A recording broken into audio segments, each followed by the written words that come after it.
Welcome everybody. This is the Fire Chat with IT Security.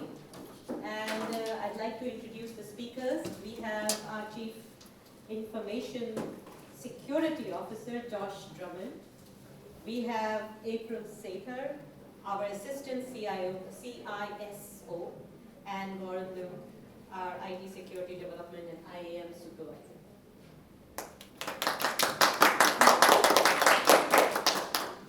So thank you all for coming. We want to kind of use this last session of our day at least to have an opportunity to just talk to you all and kind of get some informal input. We don't take enough time to get out of our offices and visit you all as much as we should. So this is one opportunity, and hopefully more in the future. We have a few slides to kind of go over kind of what we do, but it's really kind of an opportunity for you to ask us questions or give us feedback and slightly informal setting. So it's really, this is more you than us.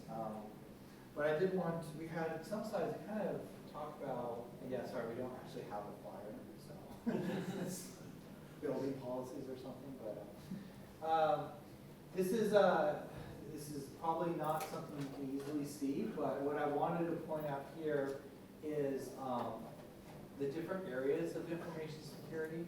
So based on NIST, they define these 5 different categories, which we measure our maturity and program on. It's identify, which is identifying, knowing what you have. You can't secure what you don't know you have, among other things. Detect, the ability to detect potential security issues. Protect, to be able to protect against those security issues. And inevitably, no matter how much protection you have in place, nothing's ever 100%. There's always a vulnerability with humans developing systems with bugs in them, or we're people with technology, we're people that don't always do the right thing, unfortunately. So those are all vulnerabilities, and inevitably we will have an incident that we need to respond to. And to be able to catch it quickly and to be able to respond to it, and then lastly to recover. We need to get back to business operations as quickly as possible. So the small text you can't see probably very well is in each of these areas we kind of talk about the services that OIT offers the campus, and each of those categories, and around the outer ring, some of the things we have in progress as far as we're working on to implement in the next year or two.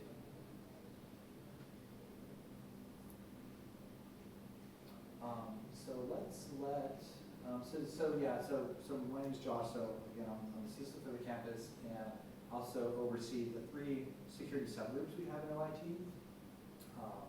And so let's go take turns doing that.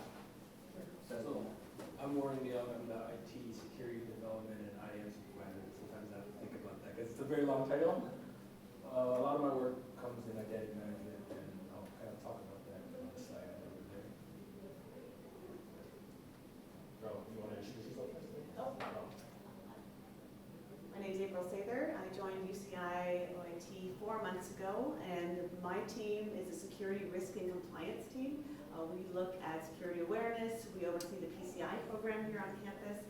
We are invested in creating and displaying training materials, going out to outreach in the different academic and administrative units and seeing what are you seeing out there and how can we help and support you in terms of almost like a risk consulting service. So please don't hesitate to get to know us all here today and beyond. then I'm also interim supervisor for the operations team. We're actually recruiting a manager for that. So if you know anyone that likes security operations and also is technical and also likes managing people, not easy to find. Let me know, because we're looking for someone that way too. So want to go back and talk about upcoming initiatives? So these are some of our upcoming initiatives in the next probably couple of years. I think the kind of summary of this is my goal, one of my main goals as identity management is I want to make everything easy. Right? Whether you're technical, integrating with us for services that we support, or your end user is, I really don't like when people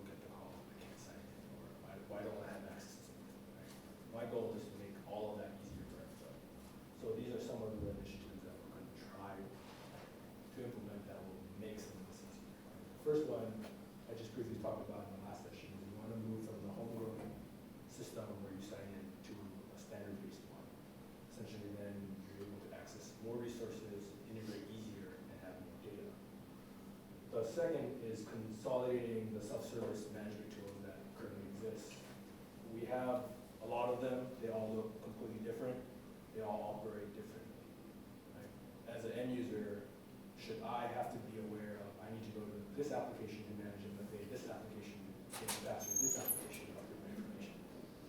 What we want to do is consolidate that into one identity management tool that, hey, this person goes here and takes care of all of that. And lastly, what we want to do is automating some access control. So right now, a lot of the access control that is set up in the university is very workflow or request driven. So it's Josh just joined, I need to make a request and say, hey, Josh needs access to this, and that. Some of that needs to exist, especially in the auditing environment of like the financial systems. But if you're trying to get access to a wiki page or ServiceNow or some document that you should already have access to because you're part of this department, why does this person need to make that additional request? Shouldn't you have access the moment you sign in because you're an employee at this department?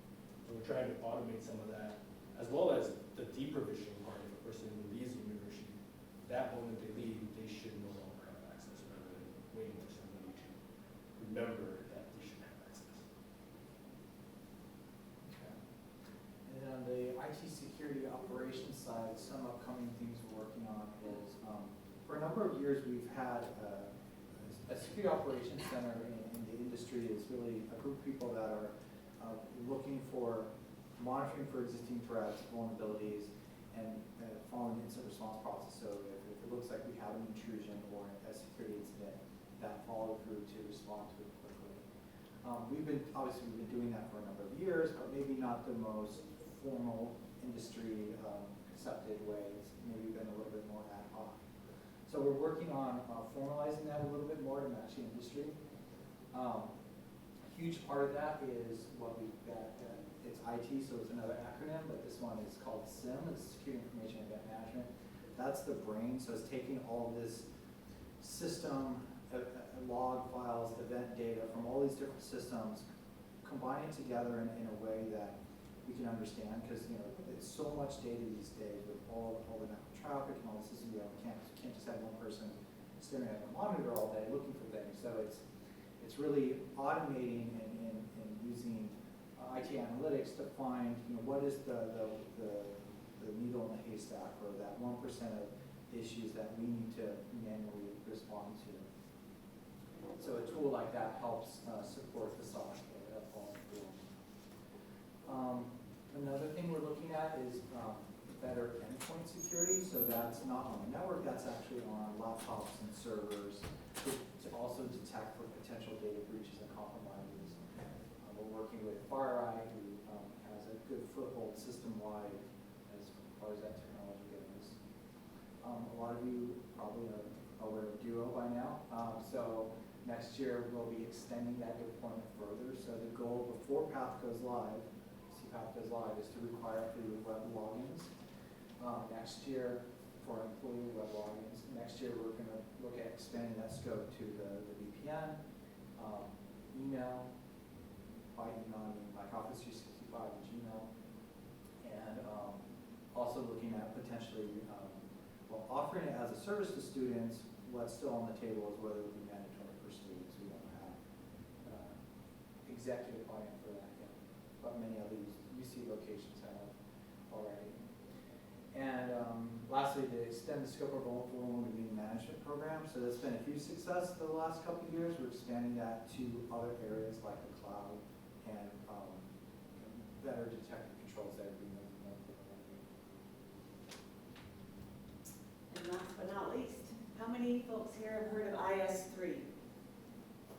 Okay, well, we have some insiders with information, but IS3 came into effect as an information security policy, UC-wide, late in 2018. And each UC has the autonomy to implement IS3 in its own way that makes sense for its different stakeholder groups. So we're in the process, led by John Danoon, of creating IS3 and rolling it out across campus. It's no small endeavor. It's really taking the best of the different security practices, raising the bar collectively, protecting our information, confidentiality, availability, all the basics of cybersecurity. So, but there's going to be some education required, some business process changes, so we're going thoughtfully through the process of creating these supporting materials, communicating with all the different stakeholders, and making sure we're making things easier. Has anyone here used an SRAC, a security risk assessment questionnaire? So it's long, it's painful, and one of the things that we're really endeavoring to do is to make things easier to be secure, at the same time, making sure that we right-size our security tools to the type of environment that's being assessed and the type of information in play. We'll also be working on, when we find things that we need to close, that we're here to help you in a consulting capacity, tracking those risk treatment plans, making sure that we give you the tools you need to succeed, and we're here to help. So that's the second part of IS3 is not only do we have a policy, we want to help make the policy real. Next on deck, and actually this is happening in parallel, we're working on our incident response process. So I think we all know it's not if we'll be breached, it's when. And there's small and large and different scales of breaches, actually known as routine and significant. This incident response process is for security incidents only, and we're looking primarily at the significant incidents. There's a lot of triage that goes on to make sure that we know what routine and what's significant, and it's not always obvious. We have to do a lot of investigation. That's what a lot of our teams, especially in security operations, spend time doing in this very room. So this incident response process, there's units are going to have their own incident response plans that plug into the broader OIT security plan, and the idea is to get better and better, faster and faster responding, and being able to kind of increase our muscle memory. So when the ransomware hits your school or your department, you know exactly what to do, who to call, and what practices to take. And finally, last but not least, cloud governance. So we're partnering with procurement to make sure from end to end, acquisition to disposition, the life cycle of applications. When you're purchasing and putting some data up into the cloud, we help you identify whether that vendor, whether it's a third-party application provider or even internally, we have the right security practices in place to protect valuable student data, valuable research data, whatever type of data we have in there at the P3 and P4 levels, which is IS3 lingo, which you'll be hearing a lot more about shortly, the moderate and highly sensitive data. So cloud governance all the way through to when we shut down a service, how do we get that data out of there safely? So that's essentially what we'll be focusing on this year. Any questions on any of these items? Okay. So that's a quick tour for who we are and kind of what we're working on now. But I want to kind of open up to you all. I can sit over here now. Yeah, as far as, what's working, what's not, what should we invest more in, what are some things that, you worry about on campus as far as security goes? Everything's great. So, these are some of the things that keep us up at night, maybe not. Theoretically keep us up at night. One of the things, we, about every couple of years, we try to get an outside assessor come in and review our security program. And I think one of the big findings from the last one we did in late 2018 was the attack surface is growing. So other talks I think have mentioned it today, but it used to be just the campus, right? But now, because of business continuity and disaster recovery, we have alternate locations. So we have a data center down in San Diego for DR purposes. We're moving to the Amazon cloud for a lot of other services. There's cross-campus, collaboration going on. So, the investment we put into protecting the campus, what we consider the campus is growing, and our security controls need to keep up with that. So that's one area that we're looking to expand on is continually redefining kind of what our perimeter is. Within the industry, more and more people are looking at there is no perimeter, right? Everyone's got a device. All of you probably have 3 on you right now. So what is that perimeter really? It's far beyond what's just physically is part of Irvine. Like April mentioned, third-party cloud risk. So we recently went through an audit, whereas more and more services are being outsourced now. And so we, as OIT, don't have as much control or accountability, I guess, for securing those services. You're actually transferring that risk to a third party. The catch, though, is making sure you have contract language that covers all of that risk in an appropriate way, and are the right people reviewing that. A lot of the big contracts that go through purchasing do get reviewed and usually get the right language, but a lot of these services are very cheap. A lot of them are purchased via PAL card, so you're not getting that same kind of review. No one's looking at line items on a credit card bill, making sure the security review is happening. And more of these cloud services, it's too easy to purchase one of those, or oftentimes there's free too. A lot of departments on campus use free services, which there's no contract. You click a EULA agreement and good luck. But that is still university data. It is still our name that will go in the newspaper, and it is still a risk to us. So finding a way to manage that appropriately. Incident response, that continues to be an issue within the industry. The time that a data breach is detected, if ever, is not days or weeks. It's usually months, if not years. So on our camp, and by that time, the specifics of the information have already been lost. You can't do an investigation for something that happened a year ago. You just don't have the data available to you. So in those cases, the UC's position is to err on the side of over-notifying. So in that case, if we don't know what happened, we have to then just notify everyone. And that comes at a huge financial cost, but also, more importantly, probably is the reputational cost. So being able to detect the breaches quicker and to be able to respond quicker is really important. And part of that is the security team, but it's also reaching out with the IT people in other units, to the functional people. If you see something, say something. If something seems weird, let us know, because it really is. These kind of things can be detected in all kinds of different ways. So it's not just the IT responsibility or the security responsibility. It's kind of everyone working together to make sure that weird things are caught and investigated quickly.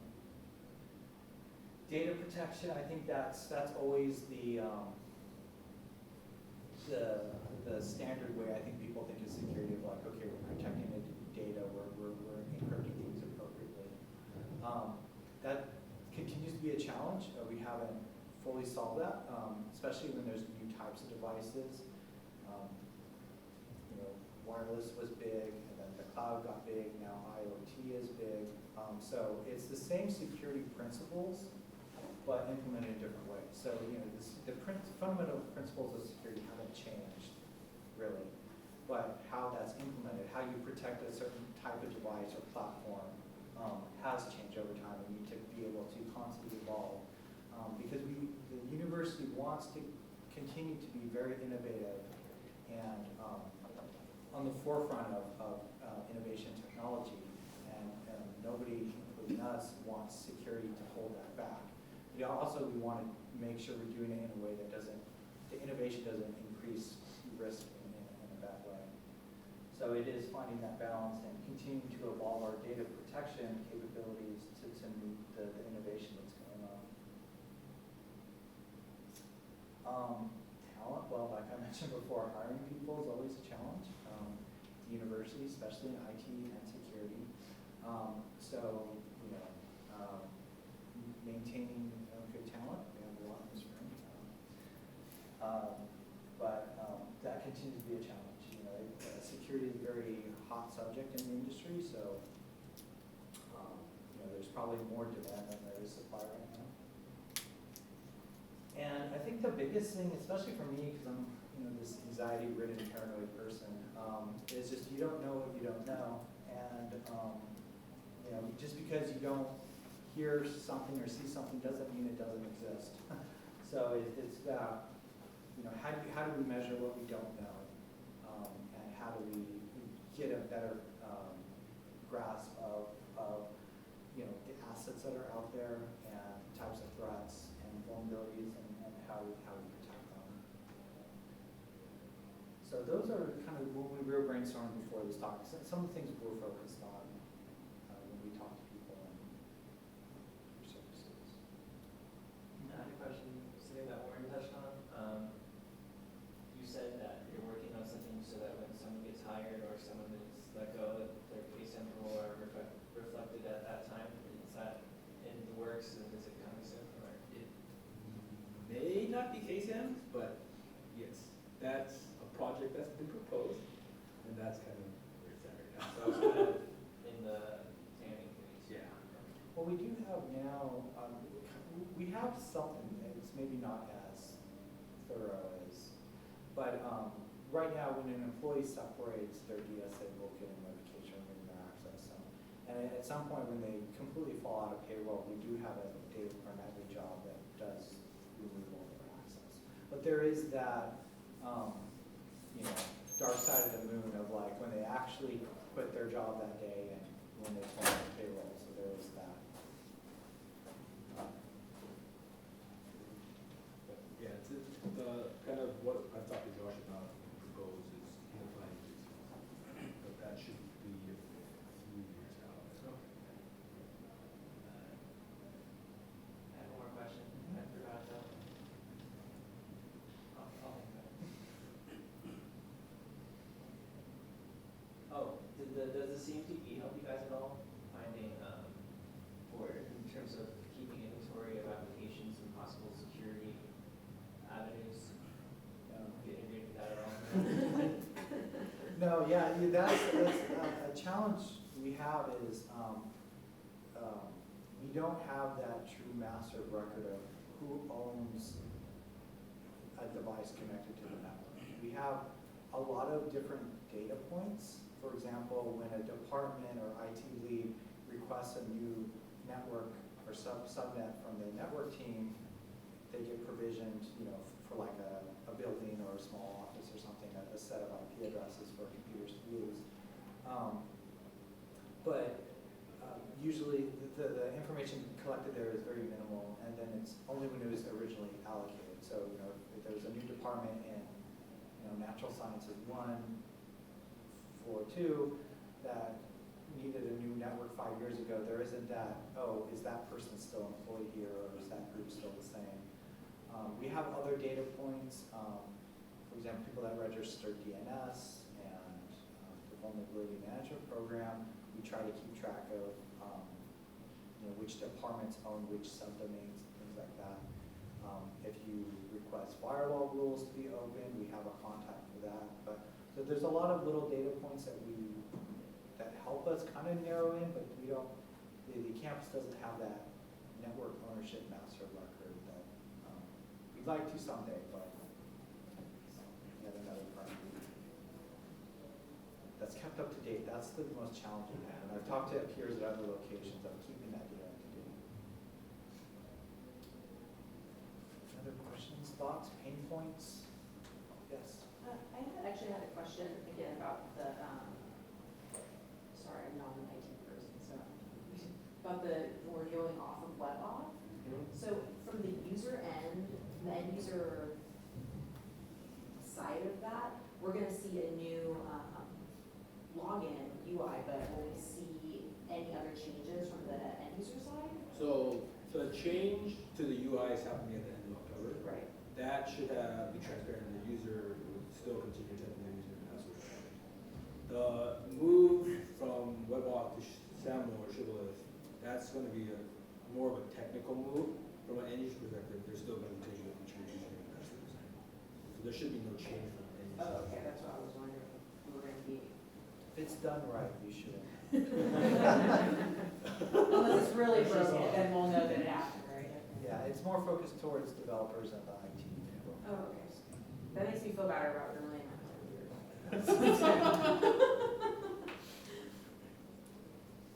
Well, Well, thank you everybody for coming, and please fill in the surveys which are on your chair, and please leave them in the box when you're leaving the room. And we thank you all for being here.